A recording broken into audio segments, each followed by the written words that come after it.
She was still smiling when they found her. That was the part the Kethvari medic logged first in its field report, not the shattered left leg, not the burns that had eaten through her shoulder plating and into the flesh below, not the 3 cracked ribs or the concussive damage to the orbital bone above her right eye. The medic logged the smile.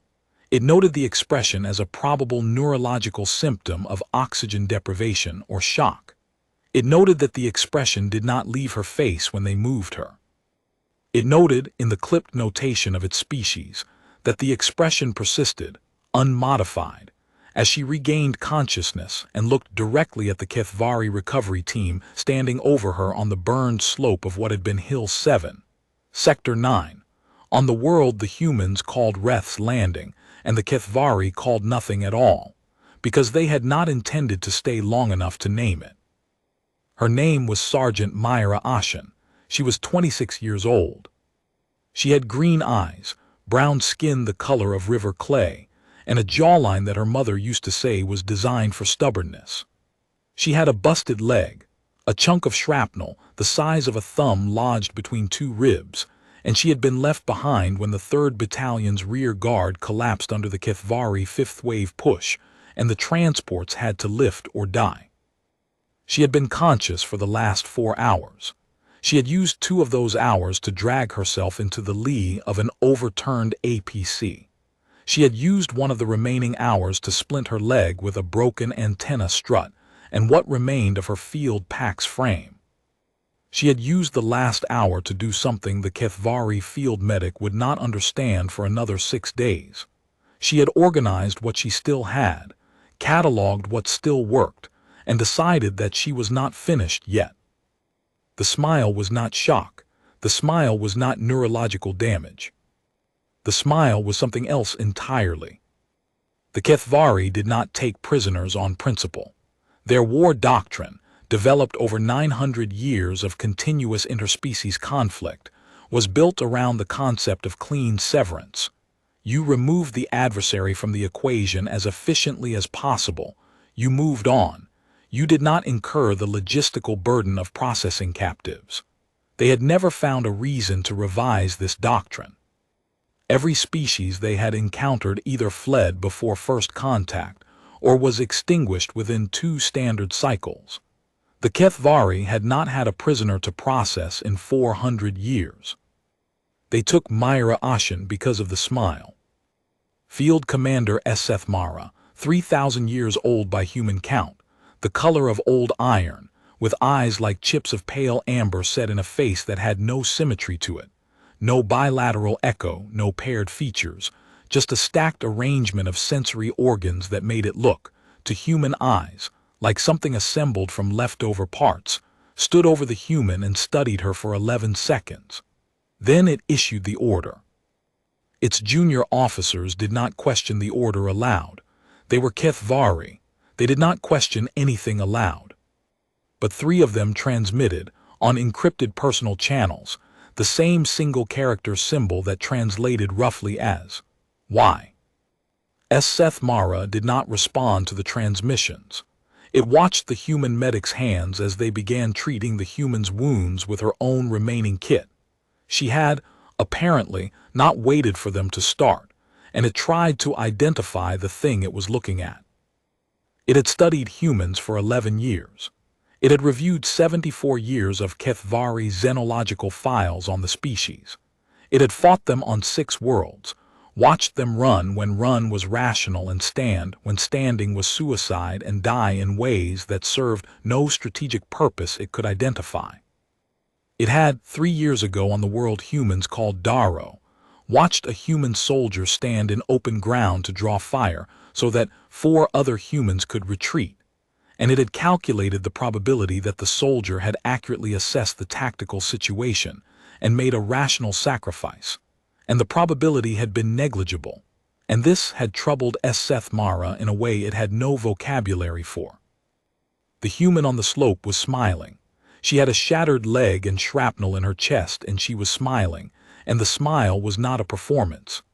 Seth Mara had enough xenopsychology to recognize performed expressions. The Dravathi smiled when cornered, a purely threat display function. The Linar emitted warmth signatures when dying. The Seth made sounds that Kithvari instruments initially classified as positive valence vocalizations, before researchers realized they were distress calls. This was not performance. The human was not smiling *at* them. The human was not smiling *for* them. The human was smiling the way a river moves, because that was simply what it did. Take her Sethmara transmitted, standard containment, no sedation. They took her. The containment cell on the Kithvari command carrier resolve of the unbroken line was not designed for human biology. The Kithvari had not designed anything for human biology. They had, in 11 years of conflict, never needed to. Myra got a temperature roughly 4 degrees too cold for comfort, a floor surface that was slightly corrosive to organic tissue not protected by chitin, a gravity setting calibrated for the Kithvari's slightly heavier bone structure, and a nutrient dispenser programmed for species with a dietary silicon requirement. She ate 2 bites of the silicon paste and made a face that the observation drone recorded faithfully. Then she looked at the drone and said in clear, unhurried English, "I'm going to need actual food eventually. Just so you know, I'm not making a threat, I'm providing information. Humans run on carbohydrates and protein. I've got maybe 72 hours before the lack becomes a medical problem, and I figure if you wanted me dead, you'd have done it on the slope." The drone did not respond. It was a drone. "Also," she said, settling back against the wall with a careful movement that accounted for her splinted leg, "this floor is eating my boots. Not a complaint, just an observation. I'm going to assume you don't know that. It seems like the kind of thing you'd have accounted for if you knew." She closed her eyes. She did not sleep. Her heart rate and cortisol indicators, which the medical scanner built into the wall was quietly tracking, were far too elevated for sleep. But she stilled herself. She did something with her face that the scanner's expression mapping algorithms, not calibrated for human musculature, could not accurately categorize. She was remembering things. This is what the scanner missed: the private inventory a human takes in the dark, the counting of what remains, her name, her rank, her battalion number, the faces of people she had served with, the smell of the mess hall on a cold morning, the specific weight of her rifle which was not in this room, the sound of her mother's voice saying her name when she was very small, the knowledge that she had survived worse than this in her head, even if she hadn't survived worse than this in fact, and the stubborn, irrational, specifically human certainty that worse and unsurvivable were not the same category. The smile returned. It was smaller this time, more inward. The scanner logged it as anomalous and flagged the file for Sethmara's review. On the 3rd day, they gave her food. Not because they had decided to be kind. The Kithvari did not have a strong cultural concept of kindness.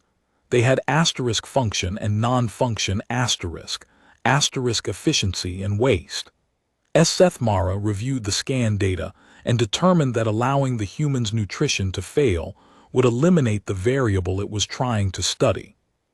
The food was human appropriate because Sethmara had ordered its xenological staff to identify what humans required and provide it, not because it cared whether she was comfortable, but because a dead human was less interesting than a living one. What arrived was a dense brick of compressed nutrition, calorie correct but texturally somewhere between wet clay and boot leather, and a container of water that was slightly over-mineralized but technically safe. Myra looked at the brick for a moment. Then she ate half of it, drank half the water, and saved the rest. She didn't know how long she had. She was going to act like she had a long time. On the 4th day, a Kithvari technician came to adjust the temperature. It was the first living being she had seen since the slope. The technician moved with the Kithvari's characteristic efficiency, every motion purposeful, no wasted energy, no acknowledgement of her presence. It adjusted a panel on the wall, recalibrated something in the ceiling vent, and began to leave. "Thank you," Myra said. The technician stopped. It turned. It looked at her with its stacked sensory cluster, which Myra had spent 3 days trying to learn to read, and she could see something shift in the upper tier of organs. A subtle dilation that she had decided, tentatively, might correlate to attention or surprise. The technician left without responding. The next day, the temperature was 2 degrees warmer. On the 7th day, Mara came itself. The field commander was larger in person than it had appeared on the slope. It had the Kethvari's slight forward lean, the weight distributed over its wide rear limbs, while the forward set served more for balance than locomotion. It looked, if you tilted your head and were feeling uncharitable, like a very old, very patient predator that had decided standing still was more effective than running. It filled the doorway. It looked at her for a long time without speaking. Myra looked back. Her leg was healing. She had been careful with it, careful the way a person is careful about the one thing they can actually control, immobilizing it correctly, exercising the surrounding muscle the way her combat medic training had specified. It was not healed. It would not be healed for weeks. But it was not worse, which was, in the arithmetic she was living by, the same as better. "You are not afraid," Mara said. Its translator rendered its voice as a dry, hollow sound, like wind through pipes. "Your physiological indicators have been consistent with moderate stress since you arrived. They do not indicate fear." "They indicate some fear," Myra said. "I'm not suicidal, I just don't think it's useful." Mara was quiet for a moment. "Fear is functional. It motivates avoidance of threat." "Sure," she said, "but I can't avoid the threat from in here, so what's the fear buying me? Just cortisol and a worse night's sleep." Another silence. Longer, the upper sensory organs shifted. "You smiled when we found you," it said. "On the slope, you had severe injuries. Your unit had retreated. Your survival probability was negligible by any measurable standard. You smiled." Myra was quiet for a moment. She looked at the wall. She looked at her hands. She looked back at Mara. "You ever have something," she said slowly, "where you're in the absolute worst of it, the worst moment you've ever been in, and something in you just decides that it's okay. Not that it is okay. Not that the situation is fine. Just that you yourself are going to be okay. That you're still there, still thinking, still making choices. That nobody's taken that from you yet." Mara did not answer. Myra was not sure it had followed the distinction she was drawing. "The smile wasn't about the situation," she said. "The situation was terrible. The smile was about me. I was still there." She paused. "Does that make sense?" Mara stood very still. Then, "No." "That's fair," she said. "It's a pretty human thing." It left.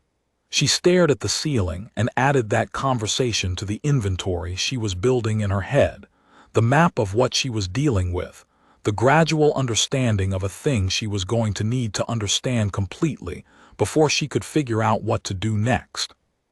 The Kethvari had been fighting for 900 years. This was not a boast. It was not even, particularly, a source of pride. The Kethvari did not have pride in the human sense, the hot glow of ego. They had record. They had history as a body of evidence from which doctrine was derived. 900 years of conflict had produced a species so efficient in the prosecution of war that they had ceased to think of it as war. It was simply management. Other species were variables that needed to be resolved. The Kethvari resolved them. They had never encountered a variable they could not eventually resolve. They had encountered variables that took longer than expected. They had encountered variables that required updated methodology, but the resolution was always the same. The other species stopped. The humans had not stopped. This was 11 years into the conflict, and the humans had not stopped, and Mara was the Kethvari commander who had been assigned to the human front, because it was the best commander they had, and it had been studying the human problem since before the first engagement, and it still could not find the variable it was missing. There was a variable it was missing, something in the human system that its models were not capturing. Because by every projection, by every calculation, the humans should have stopped 4 years ago. The math was clear. The math had always been clear. The humans simply appeared not to be consulting it. It returned to the cell on the 10th day. Myra was doing something physical when it arrived, a set of controlled movements low to the ground, that the observation drone had been logging and classifying as non-threatening exercise. She finished the movement, sat back, and looked at it with the expression it was learning to read. Open, attentive, neither hostile nor submissive, a state of readiness that had no aggressive valence but no passive one either. "I want to understand something," Seth Mara said. "Okay," Myra said. "The 3rd Battalion retreated from Hill 7. You were left behind. Your unit did not return for you. By the calculations we ran, you were aware that rescue was unlikely given the tactical situation." It paused. "And yet you chose to continue, to treat your wounds, to prepare to survive." "Yes," she said. "Why?" Myra tilted her head. "Why what? Why continue? The probability of rescue was low. Your injuries would have progressed to fatal without intervention, and the intervention available to you was insufficient for full recovery. The logical outcome was death. Why did you continue to act against that outcome?" Myra looked at it for a long time. Then she smiled, the real one, the full one, the one it had first seen on the slope, and said, "Because I wanted to." As Seth Mara processed this, "That is not a strategic answer." "No," she agreed, "but it's the true one. I wanted to live, not for a reason, not for a strategic objective, just I wasn't done yet. I had more to do, more to see, people I wanted to see again." She paused. "My mom makes this dish. Rice, lentils, some kind of spice I've never been able to figure out. She makes it on cold evenings and the whole house smells like it. I was thinking about that. On the slope, when I was doing the leg, I was thinking about that dish." "A dietary memory," Seth Mara said slowly. "Yeah, stupid, right?" "No," it said, and then after a pause, "I do not know what it is." Something changed after that conversation. Myra couldn't have named it precisely. The Kethvari were not a species that gave you a lot to read. But the observations became more frequent, and they became interactive. Not conversations, exactly, as Seth Mara did not have the mammalian art of conversation, the back-and-forth social weaving that humans used half for information exchange and half just for the pleasure of connection. But it came with questions. Specific, careful questions. "You said you were not done. What constitutes done? You described fear as non-functional in your situation. Is fear ever functional? When your unit retreated, was your assessment of them negative? What is the purpose of the expression you make, the facial movement?" That last one gave her pause, the smile. "Yes." She thought about it, really thought about it, the way you think about things you've never needed to explain. It's a lot of things. Sometimes it means I'm happy. Sometimes it's just what my face does when I'm in a situation that's not going how I want and I still believe it's going to be okay. Sometimes I do it for other people, to show them I'm still there, that I'm not gone." She paused. "Sometimes I do it so I believe it too." The expression produces the emotional state. "Sometimes, yeah." That is inefficient. The state should produce the expression. "Maybe," she said. "But if you wait for the state, sometimes the state never shows up. Sometimes you have to build it yourself. The smile is like it's a structure. You put it up and then the rest of the house comes." Seth Mara was quiet for a very long time. Then it transmitted something in Kethvari. She heard the sound but had no translation, and left. The next day the floor panels in her cell were replaced with a surface that didn't eat organic material. Her leg healed wrong. She knew it before the Kethvari medical scanner confirmed it. The angle of knit was 3 degrees off true, a result of the field splint not being precise enough and the bone shifting slightly during the first 2 days before the Kethvari had thought to put her under a scanner. The medical officer who reviewed the scans was not Seth Mara. It was a younger officer, faster to move, with the amber eyes common to its caste. It showed her the image. It indicated with a 3-tipped limb the deviation. It will limit function, it said. Its translator was newer, cleaner than Seth Mara's.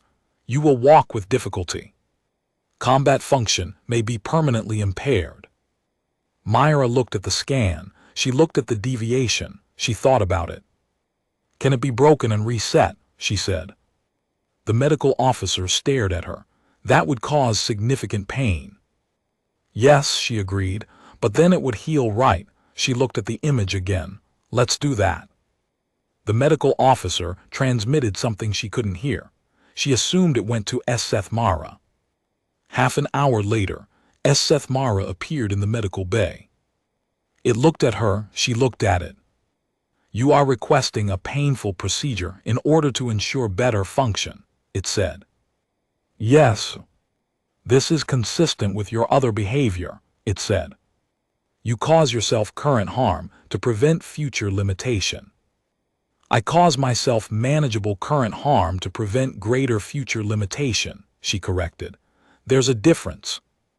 What is the difference? Whether you decide or whether it happens to you, she said. I decide to have this done. The pain is the same, but I chose it. That changes what it is. Seth Mara was still for 11 seconds. Myra had learned to count its silences. Do the procedure, it said to the medical officer. She didn't scream. She gripped the edge of the medical surface until her knuckles went pale and her jaw clenched hard enough to hurt and her vision went white at the edges, and she breathed, slow and deliberate, through the whole of it. Afterward, in the clean silence of the medical bay with the new cast already hardening around her leg, she let herself shake for about 3 minutes. Just 3 minutes. She allowed herself that. Then she stopped, looked at the ceiling, and felt the smile come back, smaller and private and real. Still here. The medical officer had not left. It was running post-procedure checks, cataloging data. Myra watched it work. She thought about what it would mean to do what it did to tend to an enemy as a matter of data collection rather than care, and what the difference was, and whether, for the outcome, the difference actually mattered. Hey, she said. The medical officer paused. Thank you, she said. It looked at her for a moment with its stacked sensory cluster. Then it returned to its instruments, but it did not leave immediately when the checks were complete. It remained for another 11 minutes, running redundant scans it did not strictly need to run. She noted that. She added it to her map. 30 days in, she learned that the war was going badly. Not because Seth Mara told her. It told her nothing strategically relevant. It was not foolish. And for all the strangeness of whatever this had become, it was still what it was. She learned because the carrier shifted trajectory twice in one day, because she could hear through the ventilation something that might have been the subharmonics of long-range weapon discharge, because the observation drone that usually watched her cell was reassigned, and for 6 hours, no drone was present at all. She spent those 6 hours very usefully exploring the cell's ventilation, seams with a sliver of metal from her meal tray that she had been shaping quietly for the past 2 weeks. She was not trying to escape. She did not have anywhere to escape to. She was maintaining the practice of possibility. Seth Mara came on the 32nd day with a tension in its bearing that she had learned to recognize. The forward lean slightly more pronounced, the sensory cluster oriented with more precision. Your forces have taken the Reth's landing system, it said. Okay, she said. You will likely be exchanged. Okay, she said again. As Seth Mara was quiet, she waited. I want to ask you something, it said. Not as an intelligence officer, as it paused. I do not have the correct word. Ask it, she said. The humans will not stop, it said. By every measurable parameter, the humans should have stopped. The mathematics of this conflict are unambiguous, and yet, it paused. You continue. Your species continues, and I cannot find the variable. Myra looked at it for a long time. What do you think the variable is? I do not know. That is why I am asking. She leaned her head back against the wall and thought about it seriously, the way the question deserved. Not to tell it how to win, not to tell it how to lose, just to answer honestly because it had asked honestly, and honesty was the only currency she had found that worked in this room. I don't think it's a variable, she said finally. I think it's a different way of doing the math. Explain. Your math asks, is winning possible? And if the answer is no, you stop, right? That's the logic. Yes. Our math asks a different question, she said. It asks, is losing acceptable? And if the answer is no, she shrugged with her good shoulder. The calculation doesn't matter. You don't stop because of math. You stop because of what losing means. And for humans, what losing means is, she paused, searching for the right shape for it. It's not strategic, it's not about resources or probability, it's about the people behind you, the person who makes you dinner on cold evenings, the home you left. You can't put a number on that. So when we run the math and the math says we should stop, she made a gesture with her hand. We just don't believe it.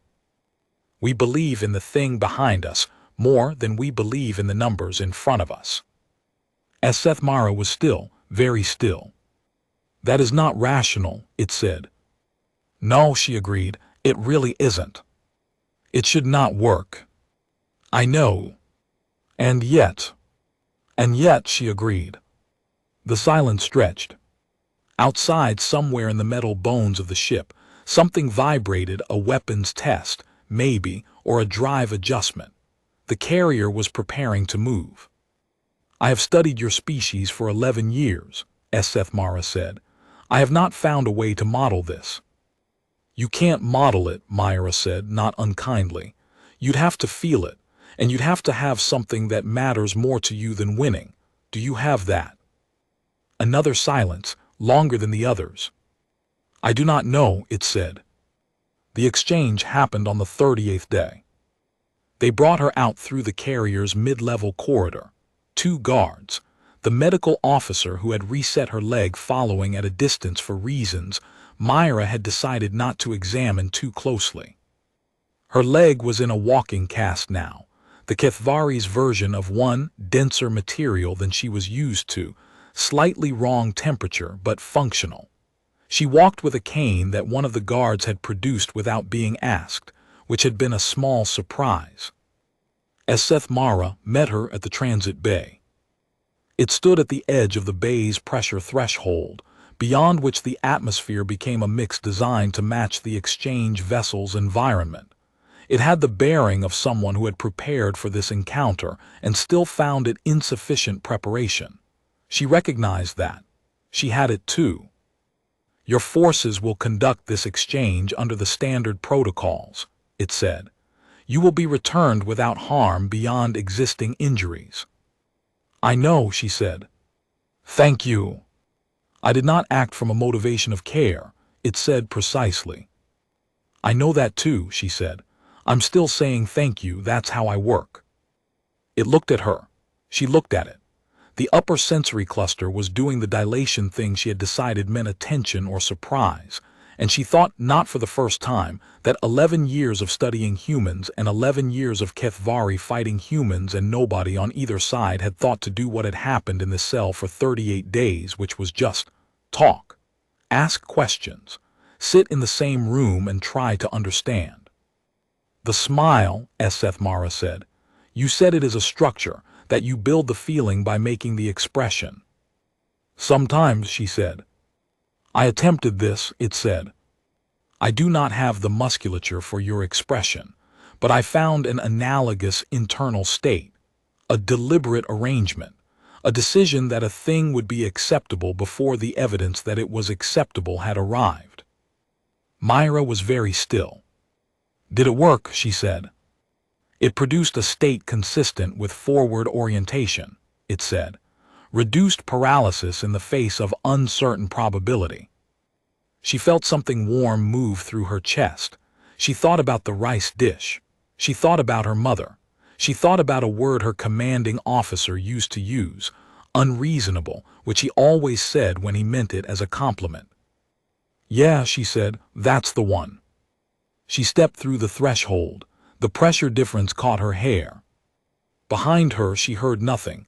The Kithvari did not make sounds of farewell. They did not have a tradition of that. But she turned once at the edge of vision. Seth Mara had not moved. It was standing very still, the way it stood when it was processing something it did not yet have the words for. She smiled at it, the real one, the full one, the one she had been wearing on the slope. And Seth Mara, field commander of the Kithvari 7th Expansion Fleet, 900 years of unbroken doctrine flowing through everything it was, did something that none of its junior officers, watching on internal sensors, had ever seen a Kithvari officer do. It inclined its head. 1 degree, barely a movement, but deliberate. She turned back and walked to the ship. The debrief took 4 days. She told them everything she had observed, the carrier's approximate dimensions, as best she could calculate from her cell's position, the rotation cycle of the guards, the subharmonics she'd identified and what they suggested about the drive configuration, the transit bay's pressure protocol, everything her eyes and ears had logged in 38 days of being the only human on a Kithvari command vessel. She did not tell them everything that had been said. Not because it was classified, not because she was protecting something she shouldn't have been protecting, but because she was not yet sure she had the words for it, and she had learned in the cell to be patient about putting words on things she didn't fully understand yet. She understood the broad shape of it. She understood that 2 beings had sat across from each other in a room for 38 days and had found, despite every intention otherwise, a kind of edge of comprehension, not agreement, not peace, not anything as clean as that, but a border where 2 different ways of being in the universe had briefly recognized each other. She didn't know what to do with that yet. She went home on the 5th day after the debrief. Compassionate leave, the authorization said. She took a transport to the station, a shuttle to the surface, a public transit car through the city she had grown up in, and walked the last 3 blocks to her mother's apartment because her leg needed the exercise and because she wanted to arrive under her own power. Her mother opened the door before she knocked, stood in the doorway for a moment, looked at her daughter, the walking cast, the shoulder still not quite right, the orbital bruise faded to yellow-green above her right eye, and did what mothers do, which is not make a sound about any of that, but instead say her name once and pull her in and hold on. Myra stood in the doorway of her mother's apartment and smelled the rice and the lentils and the spice she had never been able to identify, and felt something release in her chest that had been held taut for 38 days, and longer, and she did not cry, not exactly, but her face did something she couldn't have named. The smile was still there, under everything, the structure that holds the house. The war continued for another 6 years. The historians later called the turn a gradual thing, a slow shift in Kithvari doctrine, a series of cautious openings, a sequence of small decisions at high command levels that added up over time to something that looked like recalculation. The Kithvari did not announce it. They did not make declarations. They began, on certain fronts, to engage in behaviors that their doctrine had never previously specified. Message traffic at frequencies that were not weapons frequencies, pauses in advance patterns that were not tactical retreats, the specific non-consumption of opportunities they clearly had. No one on the human side fully understood it for the first 2 years. Myra Ashen was in the room when the first formal back-channel communication arrived. She was a major by then, walking without a cane, the leg healed right, a scar on her shoulder that she'd stopped thinking about. She was not there because she was important to the specific communication. She was there because the comm officer who had been assigned had called in sick, and she was the next name on the rotation list. The communication came in a Kethvari transmission format they'd never used before. The translator's first pass produced noise. The second pass produced a partial. The third pass produced, at the very end, a single line that the translator rendered with the confidence flag it used for high-certainty matches. The line said, "We want to know what you want." The room was very quiet. Myra looked at the line. She felt something in her chest that wasn't quite the smile but was adjacent to it, the same structure, the same deliberate architecture of a feeling built forward into uncertainty. She thought about a voice like wind through pipes, about 11 seconds of silence, about a 1-degree inclination that had cost nothing and somehow cost everything. "Send back," she said. The duty officer looked at her. She was not the senior person in the room. She would hear about this later. "Send back," she said again. "Say we want to talk." She never told anyone what she thought, in her private cartography of the war and its winding down, had actually happened in that cell. It seemed too small. Too strange. One injured soldier and one very old commander and a smile that was not performance, and 38 days of questions in a room that smelled like metal and alien compounds, and the slow, cautious work of one kind of mind trying to understand another. But she thought about it sometimes. She thought about the way Seth Mara had stood at the threshold of the transit bay, still, as if it had decided something, as if something in its 900 years of perfect unbroken doctrine had found a hairline fracture, and was examining it with the careful attention of a being that took nothing for granted. She thought about the 1-degree incline of its head, and what it had cost to make a gesture with no tactical purpose, no strategic function, no entry in any doctrine it had ever been taught. She thought about how she had said, "You'd have to feel it," and how it had said, "I do not know if I have that," and how neither of them had been able to answer the question. But the question had been there, real and serious, hanging between them in the recycled air of a carrier cell like something that had been waiting a long time to be asked. She had not saved a planet. She had not turned a battle. She had not done anything by any measurable external standard that mattered to the war. She had been left behind on a slope with a shattered leg and shrapnel in her ribs, and she had decided she was not done, and she had smiled because she was still there, and someone had looked at that smile and found it incomprehensible enough to want to understand it. And somewhere in the distance between comprehension and incomprehension, something had shifted. That was the human part of it. That was the part you couldn't model, couldn't put in a doctrine, couldn't derive from 900 years of evidence. Not the strategy, not the tactics, not even the refusal to stop, which was real and important, and also not the whole of it. It was the smile. The ridiculous, irrational, biologically unnecessary, cosmically small expression of a person who had decided, against all evidence, that she was still here, and the morning was still coming, and the rice was still on the stove, and none of that required a calculation to be true. The Kethvari had fought 900 years and never lost. They had never needed to understand what they were fighting. They had only needed to be better at fighting.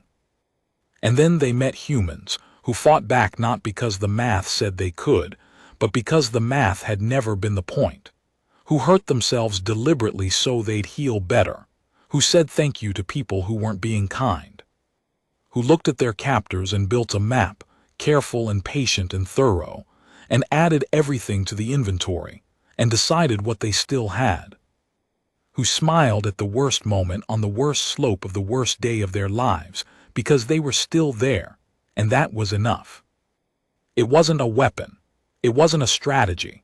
It was just the thing that made them human, that specific unreasonable refusal to believe that the number in front of them was bigger than the thing behind them. And it was, Myra thought, the strangest and the truest and the most undefeatable thing she knew. She went home that evening the way she always went home, on foot, the last 3 blocks under her own power. The city smelled like evening. Somewhere someone was cooking. She was still smiling. The back channel opened slowly, the way all real things open, not with a declaration, not with a ceremony, but with small acts repeated until they became a pattern, and the pattern became a fact, and the fact became something neither side had to explain. The first exchange was 16 words. Translated, they amounted to, "We will not fire on this corridor for 48 of your hours. We want to know why your soldiers name their weapons." The duty officer who received the transmission had looked at it for a long time before routing it up the chain. When it finally reached the committee assigned to manage back-channel communications, there were 11 people in the room, and each of them read the line twice, and not one of them laughed. The answer they sent back was 32 words and took 2 days to draft and still wasn't quite right, but it was the truth as best they could render it, because names make things real. When a thing is real, you are responsible for it. When you are responsible for it, you use it carefully. There was a 47-hour silence. "Then, we are trying to understand this. Then, we believe we will need time." Myra heard about the exchange 3 weeks later, not through official channels but through a former commanding officer who had been assigned to the committee and who trusted her with things he shouldn't have. He read her the transcript over a secure line and then was quiet for a moment. "Any idea what made them start talking?" he said. Myra was quiet for a moment too. "Probably nothing you can put in a report," she said. He left it there. She had always appreciated that about him. She had been back at her assignment for 4 months by then. A transit station in the outer belt, administrative work mostly, the kind of work they gave soldiers whose bodies were healed enough for duty but not quite for the front again. She managed supply manifests. She handled personnel logistics. She filed, she approved, she routed. None of it was the work she'd been trained for, and all of it felt, in a way she hadn't expected, deeply satisfying. The small human work of keeping a complex thing running, of making sure the pieces were where they needed to be, of being useful in ways that didn't require anyone to be in danger. Her leg ached in cold weather. She had learned to lean into it rather than against it. The ache meant the bone was real, was healed, was hers. It had cost her something and she had paid it, and here it was. On the station, there was a cook, a civilian contract worker named Yusuf who ran the small canteen on the 2nd level and who had, through some alchemy of ingenuity and limited supply chains, managed to make a dish involving rice and lentils, and a spice that Myra had spent 4 months trying to identify. She ate there most evenings, not every evening, but most. "You always look like you're trying to figure something out," Yusuf said once, watching her eat with the particular attention of someone who cared about the experience of the people eating their food. "I'm trying to identify the spice," she said. "Family secret," he said. "I know," she said. "I'm going to figure it out anyway." He laughed. "How long have you been trying?" "About 20 years," she said. "My mom makes something similar." He looked at her with the specific warmth of someone who understood the thing she just said. "Ah," he said, "that kind." "Yeah," she said, "that kind." She walked home every night under the station's artificial sky, 3 blocks under her own power, with the ache in her leg that meant the bone was real. The station hummed.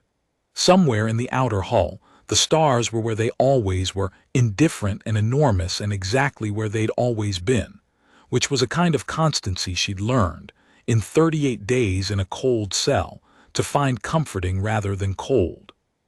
She thought, sometimes, about Seth Mara. She thought about whether it had continued practicing the internal state it had described, the deliberate arrangement, the decision that a thing was acceptable before the evidence for its acceptability arrived. She thought about whether 900 years of doctrine could accommodate a hairline fracture of something that wasn't doctrine, whether there was room in a mind built for certainty, for the specific uncomfortable practice of building the feeling before you had a reason to have it. She hoped there was. She didn't know why exactly. It wasn't strategic, it wasn't rational. It was the same irrational category as everything else, as smiling on a slope, as eating half the ration brick and saving the rest, as saying thank you to a being that had not been kind. She thought it mattered anyway. She thought it had always been the case that the things that mattered most were in that category, the ones that didn't fit the math, that preceded the evidence, that were true before you had a reason for them to be. That was the human part. That had always been the human part. She was 41 when the armistice was signed. She watched the ceremony from a transit lounge, through a screen above the food service counter, because she was in transit between assignments and her connection was delayed by 3 hours. Around her, people were watching the same screen, a pilot in uniform, 2 civilians with children, an old man she didn't recognize, a young soldier who looked about 19 and was very carefully not letting her face show anything. The ceremony was simple. The Kithvari did not have ceremonies, they had protocols, and the protocol for this was a formal transmission of mutual cessation, which was all that legally mattered, and then a secondary event that had no protocol name because it had no Kithvari precedent, which was 2 representatives, one from each side, standing in the same room. The human representative said the words the committee had drafted. There was a pause. And then the Kithvari representative, not Seth Mara. This was a different officer, younger, the amber eyes of its cast slightly wider with something that the translation team would later describe as significant internal state. Did something that no Kithvari representative had done in 900 years of engagement with other species. It inclined its head, 1 degree, barely a movement but deliberate. In the transit lounge, the pilot beside Myra made a sound. The old man looked at the screen with his hands very still. The young soldier's face had stopped being careful. Myra looked at the screen for a long moment. Then she felt the smile come back. The way it always came back, not asked for, not performed, just there, the same structure it had always been, the same house she had learned to build before she had a reason to need it. Her connection was called 15 minutes later. She walked to the gate under her own power, the ache in her leg real and present in hers, and outside the station's wide observation windows the stars were where they'd always been, enormous and indifferent and exactly right. She was still smiling when she boarded. She was still smiling when she landed. She was and had been for 15 years and would be for 15 more. Not always the full one, not always the bright one, but always the structure underneath, always the one that said, I am still here. The morning is still coming, the rice is still on the stove. Unreasonable, irrational, undefeatable. The most human thing she had. There is a detail from the armistice records that was declassified 20 years after the signing, when the historians had gathered enough context to understand what they were looking at. In the Kithvari's internal post-conflict analysis, a document 943 pages long, produced by a committee of their senior strategists, reviewing every engagement of the 11-year war and identifying the variables that had led to the outcome. There was a single paragraph that the human translators spent 3 weeks discussing before they agreed on the rendering. The paragraph described, without naming it, the event on a command carrier in the 38th month of the conflict. It described a single human soldier, injured, left behind, taken aboard a Kithvari vessel. It described a series of interactions that the analysis characterized as unprecedented in Kithvari military record, and it concluded with a statement that the translators eventually rendered as: the entity displayed a consistent positive valence expression under conditions that our models predict as incompatible with positive valence states. The expression was identified, after extended observation, as non-performative. We have no framework for a being that produces positive valence states independent of positive valence conditions. We have no framework for an entity that constructs the interior state before the exterior evidence. Our models assume that internal states follow from conditions. The human models appear to assume the reverse, that the internal state, chosen and maintained, precedes and shapes the conditions that follow. We cannot fully analyze this because we have not been able to replicate the mechanism. We note only that the presence of this mechanism in the human species may be the single variable our models failed to account for in the early strategic assessments. We note further that the failure to account for this variable may be the reason the early assessments proved inaccurate. It was the last paragraph of the document. After it, the document ended without conclusion. The Kethvari did not write conclusions. They wrote records. They recorded what they had found and left the implication to follow as it would. The implication, in this case, was very quiet and very large, and sat in the declassified record for the humans who read it to sit with for a while before they knew what to say. What they mostly said, afterward, was nothing. Not because there was nothing to say, but because some things are better held than spoken, turned over in the private dark the way you turn over something you found that you don't quite have the words for but know is real. A soldier on a slope, a smile that wasn't performance, the ridiculous, ancient, specifically human practice of deciding the morning is coming before the night is over. The historians would write their chapters. The analysts would produce their frameworks. The political scientists would identify the turning points, and the strategists would debate the decisions, and all of it would be, in its way, correct. But Myra Ashen, if you asked her, and a few people did over the years, researchers and journalists, and once a very young soldier who had looked at her across a table and asked, simply, "What do you think actually did it?" would always pause for a long moment before answering. She would look at the window, or the wall, or her hands, and then she would look back. "I think," she would say slowly, "it was the fact that we don't stop smiling, even when there's no reason to, even when the math is bad, even on the worst slope of the worst day. Something in us just," she would pause, stays and smiles and waits for the morning even when the morning is taking its time. She would shrug good shoulder first, the way she'd been doing since the other one healed wrong. "I don't know if that's courage, I think it might just be stubbornness, but it's ours." And then she would smile. The real one. The one that had been there on the slope, in the cell, in the transit lounge, in the canteen with the rice that smelled like home. The one that had always been there. The one that was, in the end, the thing no doctrine in 900 years of war had known how to answer. The thing that was just. "I am still here. The morning is still coming. I am still here." The young soldier who asked her that question, the one who had looked across the table and said, "What do you think actually did it?" was named Corporal D. Yun Park.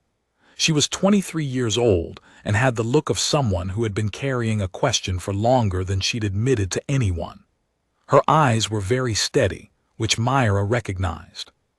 She had been born in the 4th year of the war. She had grown up with it as a constant. The news cycles, the casualty reports, the rallies and the fears, and the specific way adults went quiet when certain topics came up. She had enlisted because she had grown up and the war had still been happening, and there was a thing she wanted to contribute to, though she wouldn't have said it that simply. They were sitting in a base canteen. The coffee was bad. The light was that institutional fluorescent that made everyone look like they needed more sleep. Park had just returned from a transit assignment, and Myra had been on station for a 3-day consultation, and they had ended up at the same table by the unremarkable accident of available seating. Myra had answered the question the way she always answered it. She watched Park sit with the answer for a while, turning it over. "The smile thing," Park said finally. "Yeah." The Kethvari really logged it. "First thing in the field report," Myra said. "Before the injuries." Park was quiet for a moment. Then, did it bother them, not knowing what it was? I think it fascinated them, Myra said. Bothered them, yes, but fascinated them more. She paused. In their 900 years, I don't think they'd ever encountered anything they couldn't eventually model, and there we were, doing something their models couldn't fit. Because we're irrational, Park said, not like it was a criticism. Beautifully irrational, Myra agreed. We feel things and then decide to act on those feelings even when the math says not to. We believe in mornings that haven't arrived. We name our weapons because naming them makes us careful. We say thank you to people who aren't being kind because saying it matters to us, not to them. She looked at her bad coffee. None of that computes. It all works anyway. Park was quiet for a long moment. Outside the canteen windows, the base yard was emptying in the early evening light, people heading toward quarters and mess halls and the ordinary business of being alive. I think about what it would have been like, Park said slowly, to be there, on the slope. It was cold, Myra said. It smelled like burning and scorched metal and that specific kind of dry blood that you only get in combat. She paused. My leg was very bad. I was pretty sure I was going to die. But you smiled anyway. But I smiled anyway. Park looked at her with the very steady eyes. Weren't you angry? About being left behind? Yes, Myra said simply. But you smiled. The anger and the smile aren't mutually exclusive, Myra said. I was angry and I was scared and I was in a lot of pain and I was also still there, still thinking, still making choices. The smile wasn't about the situation. It was about me. It was about. She looked for the words that always slipped a little when she tried to say this precisely. It was about the fact that whatever was happening, I was still the one deciding how I was going to face it. They couldn't take that. Not without taking everything. Park nodded. A slow nod, the kind that comes from recognizing something you'd felt but hadn't been able to articulate. I want to be like that, she said. Not to Myra exactly, more to the table. You probably already are, Myra said. Most people are when it comes to it. That's the thing, it's not special. It's just human. We all do it. The thing we call bravery is mostly just people deciding they're still here, even in the worst of it. Deciding to stay present in the situation rather than disappear into the fear. Park looked up. You make it sound simple. It's not simple, Myra said. It's hard, it's maybe the hardest thing, but it's not complicated, it's just a decision. Tiny, private, yours, nobody sees it happen. Nobody awards a medal for it. It happens in the dark between one breath and the next, and then you're still there and the next thing is possible. The canteen was quieting. Somewhere, a cook was beginning to shut down the service line. The coffee had gone cold. Can I tell you something? Park said. Sure. I've been carrying this question for about 2 years, Park said. The what actually did it asterisk question. I read everything they published on the armistice. I read the declassified analysis. I read the strategic summaries. And they were all interesting and they all made sense and none of them felt like the real answer. She paused. And you just, she made a small gesture. In 5 minutes. Myra smiled, the real one. It was always the same answer, she said. It's just hard to fit in a strategic summary. Park looked at her for a moment. Then very slowly she smiled back. It was the real one too. Myra recognized it immediately. The way she'd learned to recognize it 38 days into a cold cell. The expression that didn't announce itself, that didn't perform, that was simply there because the person was still there and had decided to stay. They finished their cold coffee in comfortable silence. Outside, the station's artificial sky was cycling toward its version of night, a slow dimming. The lights shifted to a softer register, the particular quiet of a place settling into the hours that belong to the individual rather than the collective. Myra thought about her transit in the morning, the assignment waiting, the small, ordinary business of a life she had, improbably and deliberately, continued to live. She thought about rice and lentils. She thought about a 1-degree incline of a massive, alien, 900-year-old head.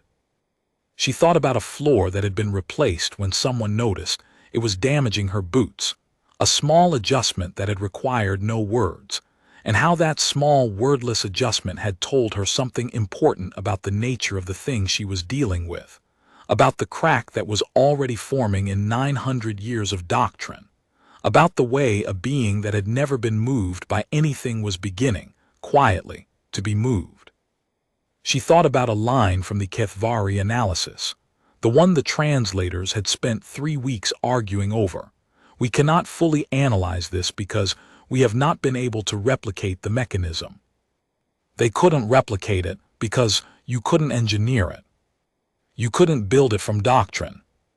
It came from somewhere else, from the specific texture of being human, the weight of what was behind you, the face of someone who made you dinner on cold evenings, the smell of a dish you couldn't quite replicate, the understanding that you were finite and temporary and small and beloved, and that being beloved was not a strategic resource, not a measurable variable, not a thing you could put in a field report, but also absolutely the thing that everything else was built on top of.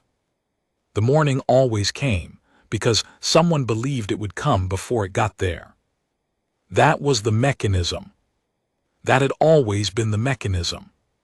Myra stood, collected her tray, said goodnight to Corporal Park, who said goodnight back with the easy warmth of someone who had found something they'd been looking for. She walked to the disposal point, the ache in her leg present and familiar in hers. She walked out into the station's simulated evening. She was still smiling. She would be, she thought, for a very long time. The morning had a way of arriving for people who were waiting for it. Always.